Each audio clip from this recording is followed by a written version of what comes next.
Okay, everybody, we are now live. Thank you very much, Paul, and hello, everyone. Thank you very much for joining us today. As I've already introduced myself, my name is Samuel Boland, and I am chairing this pandemics panel. We've only got about 40 minutes to speak with you today, and we have a ton of experience on this amazing panel to hear from, so we're going to get started. As you know, today we're going to talk about health emergencies and pandemic preparedness, although the terms I tend to use are public health emergency and disease outbreak preparedness, because of course, not all disease outbreaks do lead to epidemics or pandemics, but it's nevertheless important to prepare for them, or better yet, prevent them from happening in the first place.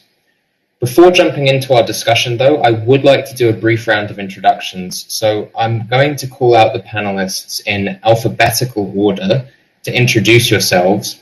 When I call on you, if you could just quickly unmute your microphone, say your name, where you're calling in from, your current job role, and maybe take 30 seconds or so just to explain your background, roles and experiences that you have related to responding to health emergencies and disease outbreaks. So not to put you on the spot, Angus, but as your name does begin with an A, I will start with you. Could you just unmute your mic, tell us where you are in the world, what you do, and a little bit about your background in disease outbreak response?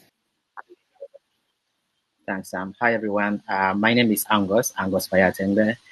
I'm joining you in from Sierra Leone today. So I work for the Queen's Margaret University in Edinburgh. I'm a PhD candidate. I'll be studying health policies, how they are made, and how we implement them in resource-poor settings. So for my background, I have been working on the Ebola outbreak since it started in 2014. I've been working as a responder, and I also worked as a researcher working on vaccine trials. So that's just a short background about me. Thank you, and welcome, everybody. Thank you very much, Angus. I will now pass it on to Erin. Hi, everybody. My name is Erin Pulich, and I am calling in today from Boston, Massachusetts. I've spent most of the last decade working in East, West, and South Africa on various health system strengthening and emergency response programs, including conflict response, droughts and famines, and also the Ebola outbreak in Sierra Leone. I've spent the last 3 years actually working here in Boston for the Boston Public Health Commission, which is our local Board of Health, and specifically working on public health preparedness, and have spent much of this last year working on COVID response, as you might imagine. I recently actually took up a new role where I'm now providing technical assistance to other jurisdictions across the US as well on the COVID response. So very excited to be here. Thank you very kindly, Erin. It's good to have you with us.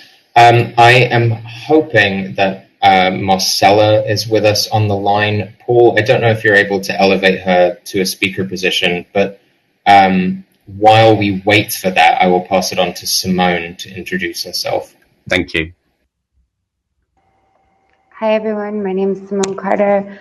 I'm currently in Kinshasa in the DRC. I'm an epidemiologist. I've been working in humanitarian response for the last 10 years, starting with cholera in Haiti in 2010. For the last 2 years, I have been in the DRC. I run UNICEF's Social Sciences Analytics Research Cell, and I'm also UNICEF's Global Public Health Emergencies Team focal point for integrated multidisciplinary outbreak analytics. So happy to be on the call. Thanks. Thanks so much, Simone.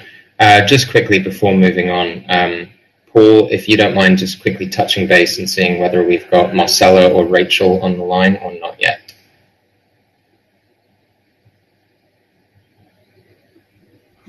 I'm just trying to get through to them right now. I suggest, are you able to start, and I will simply enable them and bring them into the session. Thank you very much, Paul. So we do have two other panelists who are hoping to join us today. They're having some technical issues. There's Marcela Asquintar Rodriguez. She works in Goma, Democratic Republic of the Congo. She's currently trying to join in from Italy. She works for the INGO Mercy Corps. and has spent a lot of time working in the Ebola outbreak in the North Kivu and Ituri provinces of eastern DRC during the Kivu outbreak response. We also have Rachel Fletcher, who works for Save the Children and has experience being deployed to the World Health Organization, being deployed with UK Med to a number of different health emergencies, including those in Yemen, South Sudan, Sierra Leone, Bangladesh, and several others as well. So hopefully they'll be able to join us shortly as part of this panel. So just in terms of my own introduction to everyone here, my name again is Samuel Boland. I'm calling in from London, England. A lot of people think that public health emergency responders are all clinicians, but I am neither myself a doctor nor a medic. My background and expertise is in public health, as many of the other panelists are as well here today.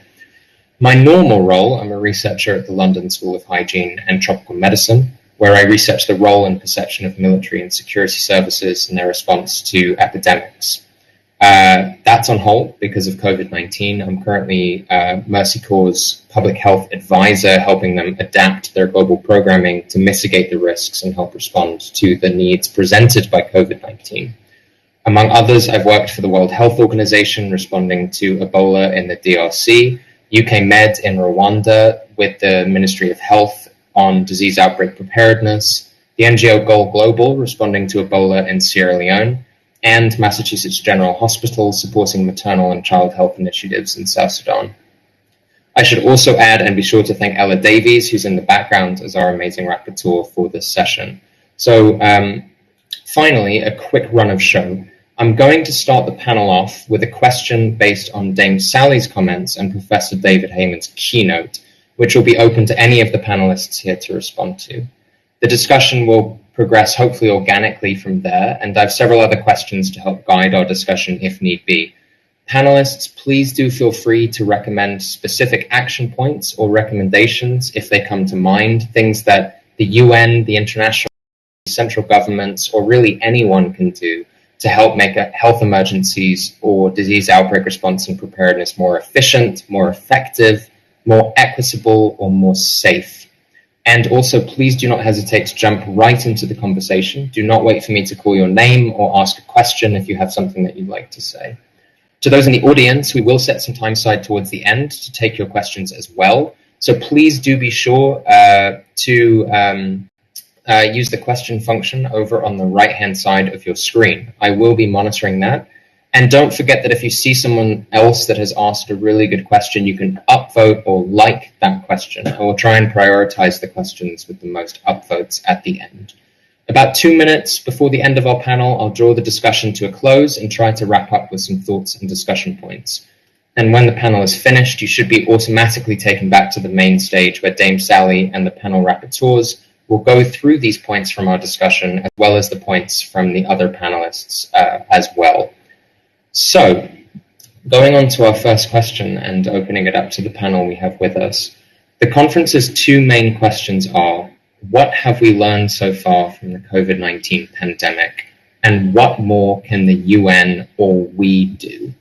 Dame Sally told us how taking action has to happen at every level, not just from governments, but also from the grassroots up. Individual and community efforts are important and can make a difference. David Heyman in his keynote described the same and said how central governments and the UN can provide a facilitating environment, but that it's people that can deal with the pandemics best. I'm sure all of us here on the panel can speak at length about the power of community interventions, but unfortunately, I'm also quite sure that all of us can speak about how individual and community efforts are often sidelined or secondary thoughts during emergency responses. I would certainly say, for example, that that's true here in the United Kingdom for COVID-19. So my first question to the panel is, how can the UN, the international community, or central government most effectively create this facilitating environment to help engender that individual community effort? I'd love to hear your thoughts, any anecdotes or experiences you have about why that's so important. It could be times that it's worked well or times that it's not worked well, and so on and so forth. Does anyone want to jump in and talk about ways in which they've seen the need for community engagement and local leadership in a response.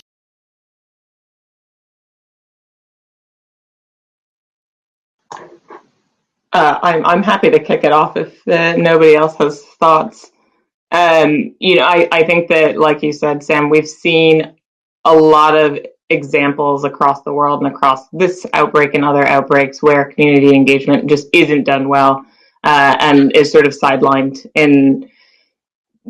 to put other things first. And one of the most important things that I think people forget is that a lot of the groundwork for that community engagement really has to start before there ever is an outbreak.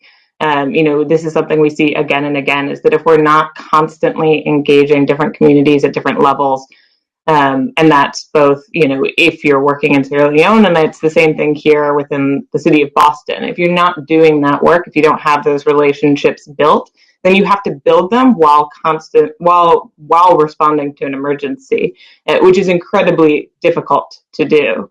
But if you're able to have a lot of that community voice already in place before you have to actually do the emergency itself, then a lot of that muscle memory is just much easier and much more fluid to transition over.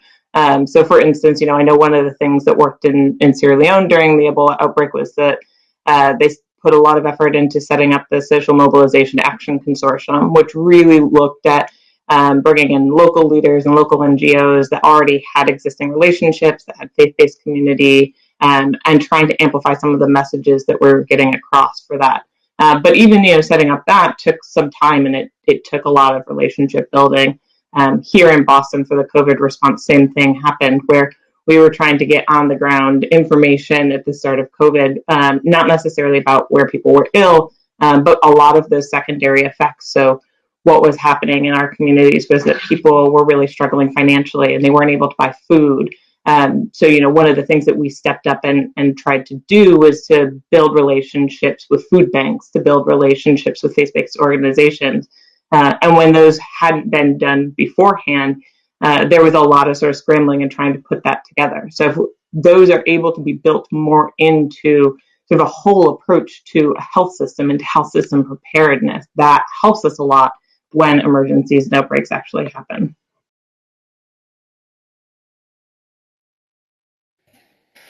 Thanks kindly, Erin.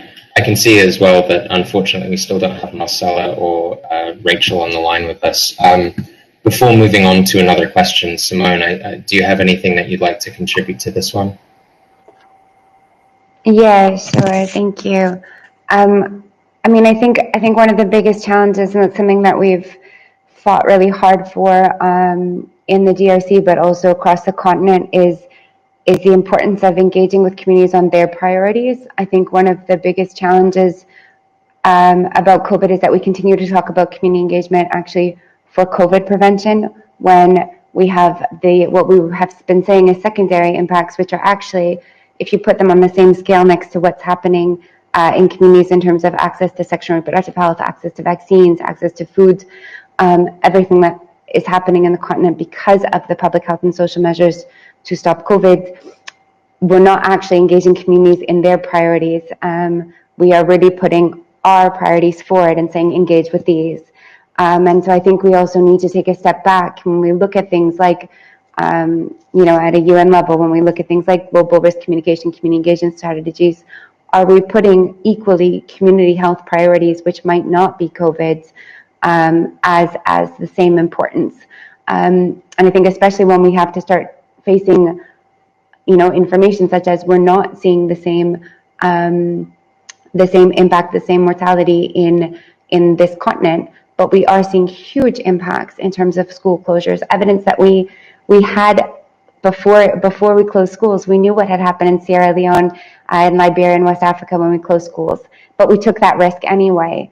And so when we look at our decision making in terms of engaging communities with a response that is actually putting them at greater harm, I think we also need to be really mindful about those decisions and what is our role in bringing forward community voices and community priorities in terms of their own health, as opposed to only looking at it from a a COVID perspective. I think that that's like such an important conversation, and it's one that I think that people have tried to edge at, but it's a very difficult conversation to address head on. And I think that it's one that I would really encourage, and I thank you for that. I mean, I do think and agree that, you know, many disease outbreak response measures in particular, and this is not unique to COVID, it's something that we've seen for COVID, it's something we've seen for Ebola in DRC, it's something we've seen for Ebola in West Africa as well. Things like isolation, quarantine, lockdowns, like you say, they do serve to limit in some ways the spread of a dangerous pathogen, but they can also have some really negative consequences. So that might mean increases in things like domestic abuse, increases in things as simple but important as poverty as well. So I guess then, you know, this is a very broad question for those on the line, but how do we most effectively balance prioritizing those needs? I mean, I think that there's always this tension between the sort of top-down response where we have technical experts that are saying this and this needs to be done, and we sometimes hear that what people are struggling with is in some ways caused by those interventions. And at a point, a decision needs to be made about whether or not to privilege or prioritize the sort of point of view of those experts or the point of view of the community. And like, what do you do if those things don't agree with one another?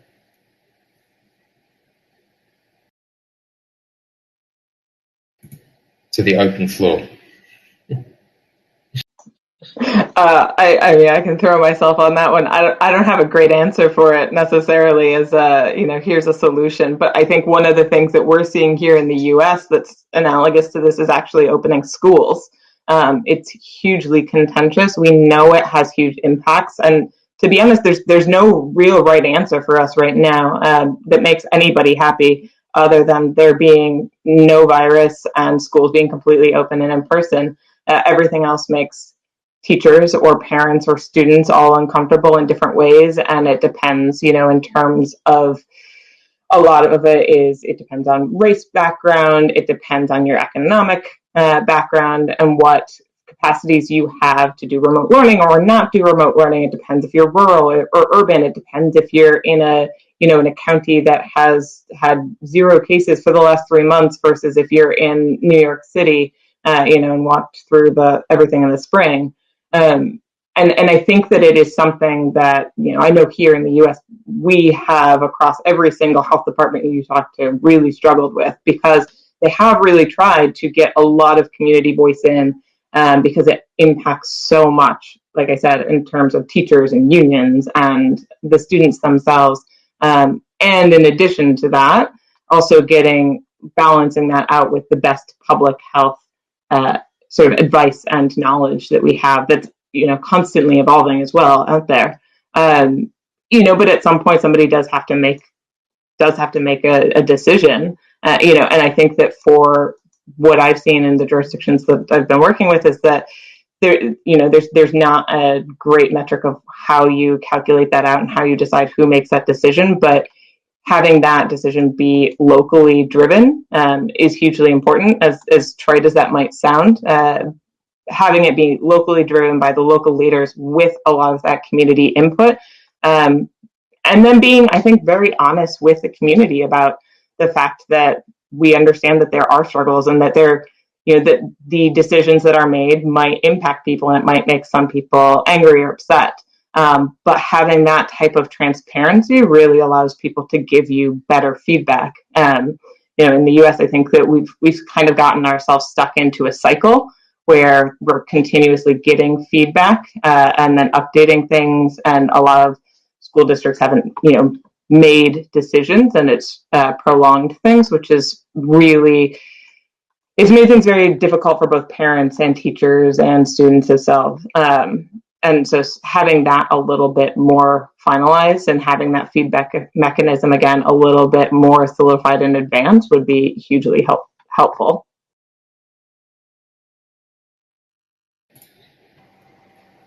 Yeah, no, thanks, Erin. And go ahead, Simone.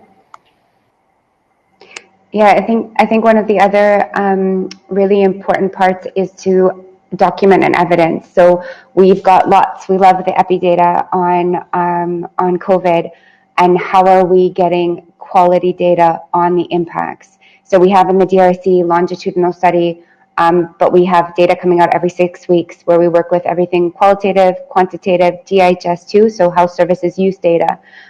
How are we tracking that, and how are we tracking it regularly, and how are we using that as an alert system? So schools that are reopening again, are we aware of what the numbers were of attendance beforehand? Are we checking it within the first month, 2 months, and what are we doing, and are we ready financially to respond to that? But I think it requires as well an amount of evidence where we have a lot of anecdotal evidence about the secondary impacts, the broader impacts of this very vertical response.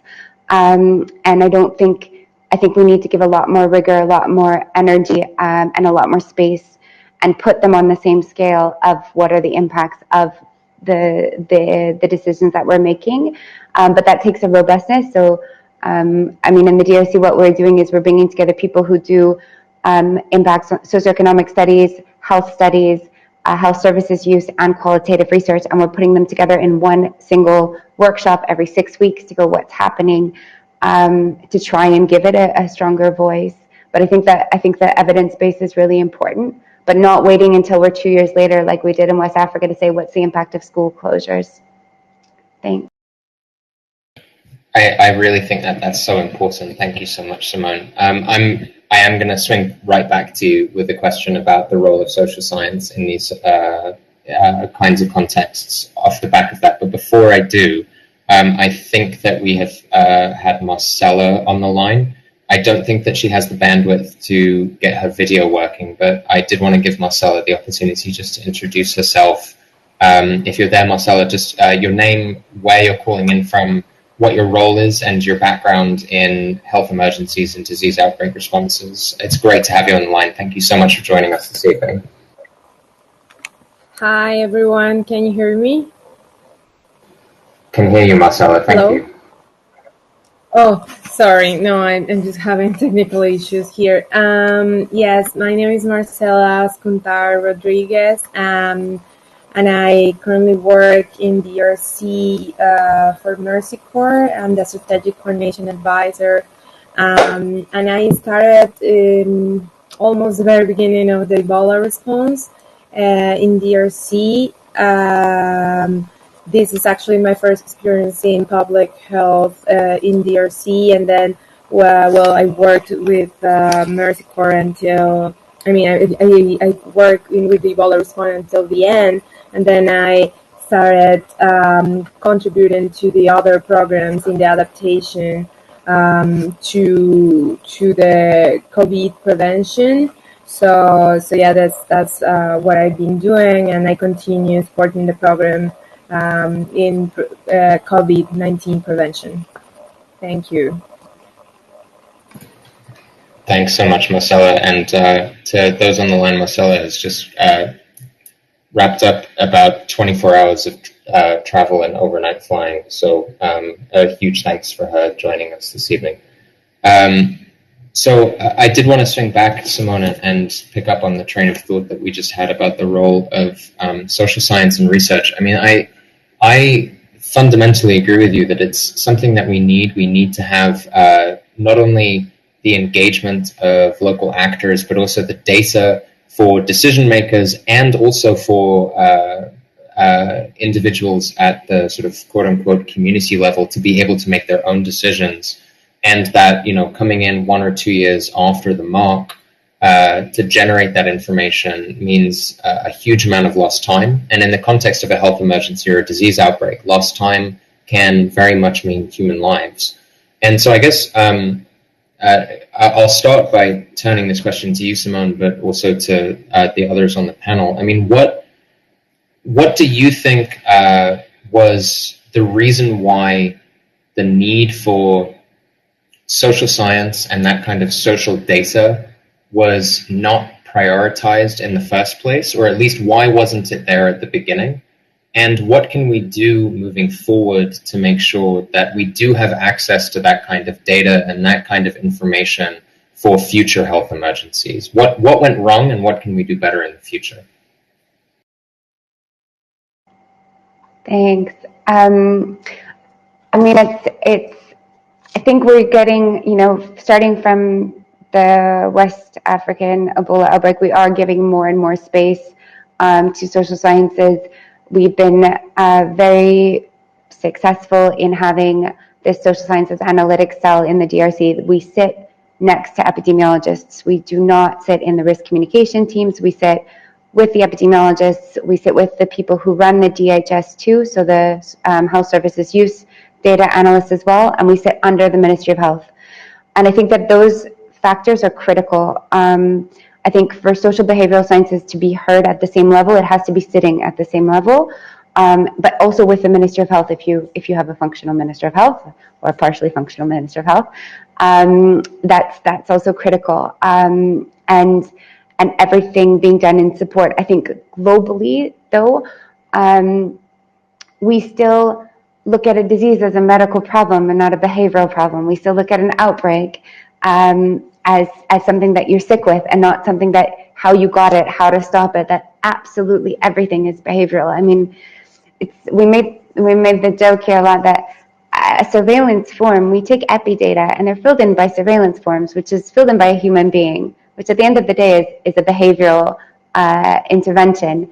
And yet the way we analyze it, we've decided that this is gold data, and so I think we really need to have those conversations at very high levels as well. So when we look at response strategies, that social sciences isn't an afterthought. It should actually be the driving thought, because it is a behavioral thing. Outbreaks are exactly that. And that takes a huge amount of advocacy. Also demonstrating, so we have had a lot of success at the GORN operation calls, for example, of putting together epidemiological updates and social behavioral sciences updates, looking at them side by side. It takes also, I mean, in the long run, it will take training people in the same field together, sending teams out that work that way with governments. But in the short term, I think it does take a lot of looking at a strategy that is human-based, human-centered, and advocating for that. But again, the more we show the evidence of not paying attention to the data, what happens, hopefully the greater voice it will get. Yeah, I don't have a perfect answer. There aren't any perfect answers in this kind of context. So thanks for that, Simone. I really appreciate it. Before moving on, Erin or Marcella, I think Angus has lost his connection. Do you have anything to contribute about the need for, how do we understand what communities need? How do we really get a grip for that local level information and data that allows us to make responses to health emergencies, which affect whole countries, whole regions at the same time? How do we make them locally specific? How do we get that information effectively?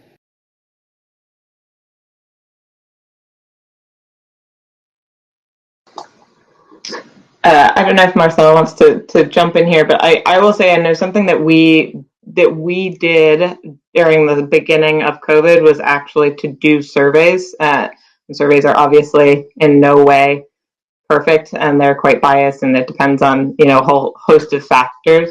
But that was one of the things for us that did work really well. And also, I think for me, at least, the difference between Ebola response in Sierra Leone and COVID response, obviously, in Boston, is you're looking at two dramatically different contexts in terms of what your resources are and what you're sitting on. So, I did Sierra Leone response there, working with the Ministry of Health and working with the universities there, everything that in terms of all those responses, and then came to Boston, where my office is within a 1 mile radius of 6 level 1 trauma hospitals and some of the best universities in the world. So anytime we needed feedback from anybody on what's the best way to do qualitative analysis, not only did we have our own research and evaluation office within the Health Commission, but we could call somebody up at Brigham and Women's or call somebody from Harvard or something like that.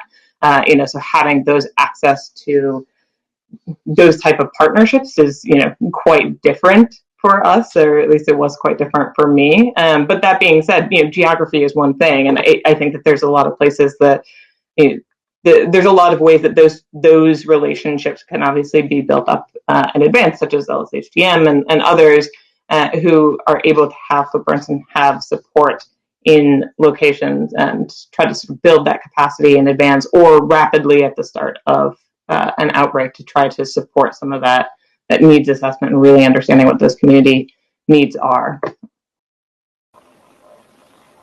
Yes, hi. No, I just wanted to add that I think, again, we come back again to the same point that in public emergencies, it's very hard. Like it has been very hard with the West Africa and also the DRC outbreak and other outbreaks to include community from the beginning. So we have a hard time to apply this lesson learned, but still, like, it's something that we need to do since the beginning in the planning phase, and we don't have much time to plan because we're getting immediately in the response mode. So, but definitely, like, analyzing the context and there, of course, the social science work is just essential. Having the anthropologists work with the teams from the beginning to understand the local context, like that's basic, and that's where I think failed in the beginning of the response and in the first months. In our case, well, from the NGO point of view, what we started to do is working with the local-based organizations, like community-based organizations in the beginning. So local leaders, young leaders, etc., because we knew that they were that we could get a sense of what the community was fearing or why they were mistrusting the response in such a difficult moment in terms of politics too. So, I mean, that as an entry point, it sounds obvious, but it wasn't done, I believe, in the proper way since the beginning. So, yeah, I just wanted to add that. Thanks so much, Marcella. I think as well, I thought we had lost him, but I think Angus is on the line. Angus, do you want to jump in? I'll wait a few seconds to see if we can hear you. If you can hear me, just so you know, we cannot hear you, although it does look like your mic is unmuted. I don't know what the problem might be, because I know that you've said that you can hear us. Okay, I'm going to move on, Angus. I'm sorry, it seems like we're having technical issues.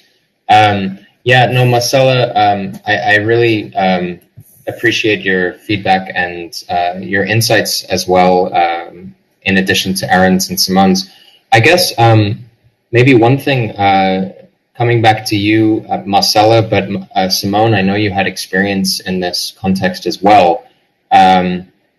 You know, in the context, for example, looking back to the Eastern DRC, the Kivu Ebola response, you know, Marcella, what do you think would have allowed for these voices to have been more, to have been listened to more? You said that, you know, Mercy Corps in the Goma area, in the DRC area, was able to engage these youth groups and these civil society groups, but that they weren't listened to enough. Who was not listening to them enough, and why?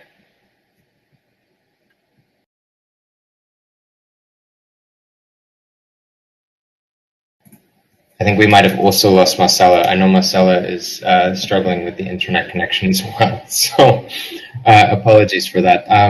Simone or Aaron, I mean, Simone, yeah. If you want to respond to the DRC context, or Aaron more generically as well, please do jump in. Yeah, I mean, happy to. I think and this also answers, I think, Michaela's question about what, you know, community engagement was really raised in West Africa as well, for those of us who were there. And from September 2018, it was still an issue in Eastern DRC. I think there's a couple of really clear reasons. One is that we do not invest in community engagement the same way we invest in the biomedical components of an outbreak response. Afterward, we invest in setting up quality healthcare centers. Well, we don't always, but we attempt to set up or have sustainable impact on healthcare services, et cetera. We have some form of exit strategy. And I was in Beni in September 2018. It wasn't that no community was engaged. It was that they were still engaged based on our priorities. And we still have an approach of we hire armies to sensitize people. It's 2020. I mean, we have to stop hiring that way, training people for half an hour and expecting them to go out and pass messages. And when we look at informing communities, great, fantastic. But when we look at engaging communities, that's not how you do it. And people can't answer. We don't invest in community engagement and capacity or skill to dialogue. We get people who are physicians, expert trained in doing all kinds of biomedical response. And when it comes to community engagement, basically anybody can do it kind of approach. And so we have a real lack of skill there. And when it comes to talking and pushing the fact that people should be trained on how to dialogue and answer questions, Ebola is complicated. COVID's even more complicated in terms of our ability to answer community questions. If you don't have people who are skilled in that, instead we think community engagement is accept what we want you to do versus let me answer your questions and let us dialogue on this. And that really requires investment of skilled people. And I think at a UN level, we have a huge responsibility in the same way we send surveillance teams or biomedical teams that we're spending really skilled people in community engagement to train local counterparts. So one of the things we argued for, and we're still arguing for, is that we would have, there was 14,000 people in the Eastern DRC outbreak.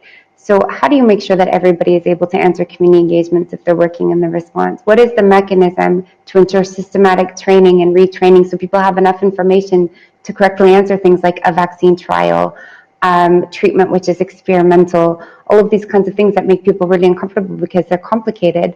We need to put in the mechanisms to work with local organizations. And I think another point that is absolutely critical, if I can, is that if you put in 81% of men in a response, you will not have an effective engagement of communities because the people that you are hiring are not representative communities. We have to correctly hire women and national and local counterparts. Thanks. Absolutely. I can't agree more, Simone. I guess one question that would then follow from that. Angus, were you there? Did you say something? Yes. So I just wanted to follow. Yes. So so regarding the community engagement, one thing that we found very, very fruitful was working with locals because we've been working in vaccine trials here in Sierra Leone. So one thing that really promoted community engagement and acceptance was when we use the locals because the people believe in themselves. They know that when they work with themselves, they trust themselves better. So that will help them to accept whatever intervention we are bringing to them. So going back to, because I saw a question about how we can empower locals. So it's really very important for us to really empower local people to take up ownership of their systems and also work towards fighting or controlling pandemics. Because now, just like what Jigan is saying, all the borders are closed. People are now focused on their own country. So it means that we need to push the local capacity building at the forefront. So that will really help us to benefit, and that will help us to control outbreaks at the national level. Then going back to the role of social science in pandemics, one problem that led to it not being too taken much serious was people always think that we do what they call the slow science, because they believe that before you go to the community to do ethnography, for instance, it will take you years to understand a community before you come back to maybe with your research findings. But now we've shown that it can be a rapid research alongside epidemiologists, because what we've been doing in Sierra Leone was we go in the field, listen to community concerns, we bring those back during our daily planning so people can know what the communities are saying. Then they can also bring those community concerns on board when they want to, for instance, send people to go and engage the community. They will know now what the community is saying and how they will react to what the community thinks and what the community concerns are. And all these things have been very effective working here. So it's important for us to listen to the community, take their concerns on board, and also plan with them. Because one thing I believe in is we can't, when we want to when we want to work for the community, we need to plan with them, because if we plan with them, they will know that they are also part of the system. Because once there is that disconnect between the responders and the community, that will bring problems. But if they see us working with them from the very beginning, I think that they all will understand that this problem is something that is affecting all of us. So all of us need to come in to solve the problems. So it's important for us to take these things into cognizance. Yeah, that's so true, Angus. And I love this idea that even just finding the right phrase and the right terminology to talk about these issues as, the response and the community is already problematic, because it means that we're separating those two things. We're not understanding them as one and the same. And I think that your point is really, really sage, is a really good point that in some contexts, we have seen in the recent past with disease outbreaks like Ebola, we have the sudden intervention of the UN and what we call the international community. But when it comes to a true pandemic like COVID, there is still some of that resource, that sort of traditional system and architecture of disease outbreak response, where people fly in from around the world to try and respond. But one of the things that I think COVID has made really clear, to your point, is that we need to empower communities. We need to empower and capacitate local actors to have the skills, the knowledge to respond to problems in their own areas, in their own countries, in their own communities, because they can't necessarily rely on the availability of that architecture to come in and respond. So I really appreciate that perspective. I think it's a really good point. And thank you. I know you're bouncing around trying to get a good internet connection to join. So I really appreciate your efforts to come back on the line. Does anyone else have any following thoughts on Angus's comments, or should I move on to the next question? I'll give it a few seconds to see if someone wants to take off their mic and say something.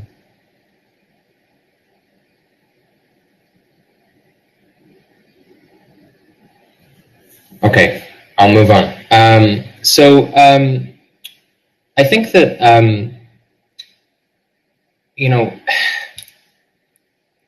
there are a couple of related questions that I have written down here. And once I have asked one or two, I'll move over to the questions that the group is asking before the end of the session. So Dame Sally spoke a lot about the need for not only clinicians and epidemiologists, this is something Simone brought up, but also people from a range of disciplines, people from a range of sectors to be involved in the preparedness and response. We also talked some about the need for community level understanding and the engagement of communities. And one quick question I did want to ask, because to me it feels like an elephant in the room, is that a lot of people might think that this is just an issue of funding, this is just an issue of money, that it's just because we don't have the necessary resources to engage everyone effectively at all times. And I'm going to put you a little bit on the spot, Aaron, as the individual calling in from the United States, from one of the wealthier and more sort of resourced areas of the country. I know that these are issues that have been we've been facing here in the UK. I'm sure that some of these things resonate in the United States, in Massachusetts as well. How do you understand how to navigate this area, knowing that the resources are there, but these are still things that we struggle with, that it's not just an issue of money? Yeah, I mean, I think that actually, to be honest, I saw better community engagement in West Africa and East Africa when I was working there than I have in Boston, because I think that there's so many resources, and so much investment has already been done sort of at a government level and a health systems level, that it's a strong enough system to then carry on the community, and there's a lot of trust in those existing systems.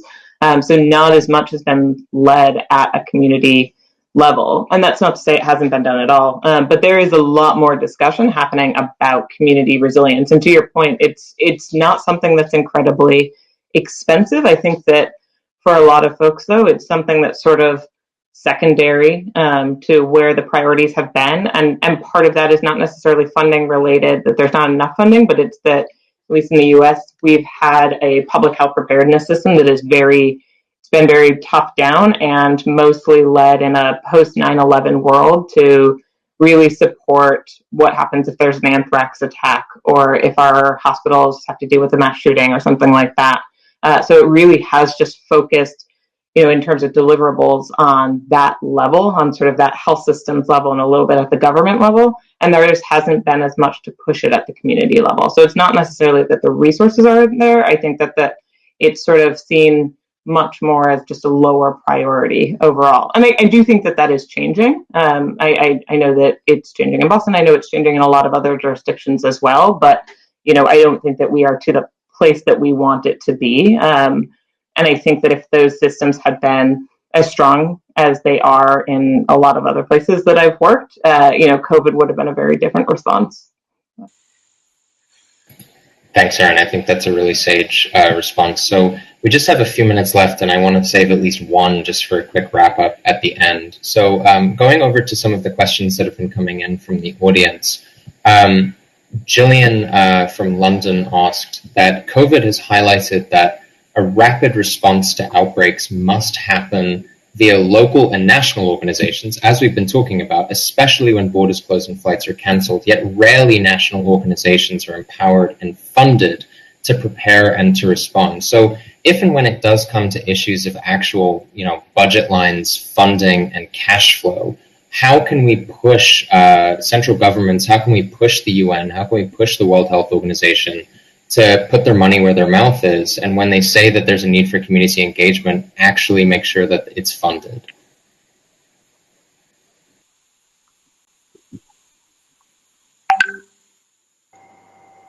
I think this also answers or leads to the second question, Michaela, that you had asked about.